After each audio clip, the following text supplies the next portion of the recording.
মিরপুরের শেরেবাংলা স্টেডিয়ামে রূপকথা জয়।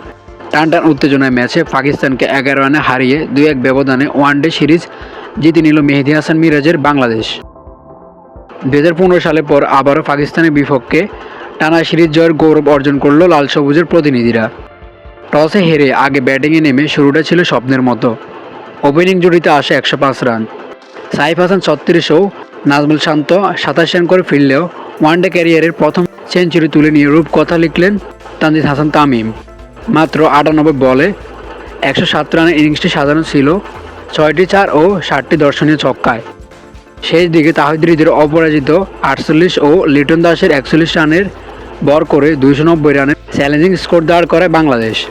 এক পর্যায়ে 100 রানের আগে 5 উইকেট হারিয়ে ডুবছিল পাকিস্তান। সেখান থেকে একা লড়াই শুরু করেন সালমান আলী আগা।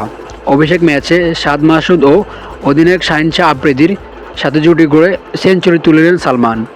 ম্যাচ তখন পাকিস্তানের পকেটে। ঠিক তখনই দৃশ্যপটে আবার তাসকিন আহমেদ 106 রানে সালমানকে ফিরিয়ে ম্যাচের মোড় ঘুরিয়ে দেন তিনি। শেষ ওভারে শাহিন আফ্রিদির 2টি ছক্কা মেরে আশা জাগালেও শেষ পর্যন্ত 279 রানে থামে পাকিস্তান। 11 রানের জয় নিয়ে মাঠ ছাড়ে মিরাজ বাহিনী। বাংলাদেশের বোলিংয়ে হিরো তাসকিন আহমেদ শিকার করেন 4টি উইকেট। এছাড়া মুস্তাফিজ 3 ও নাহিদ রানা নেন 2 উইকেট।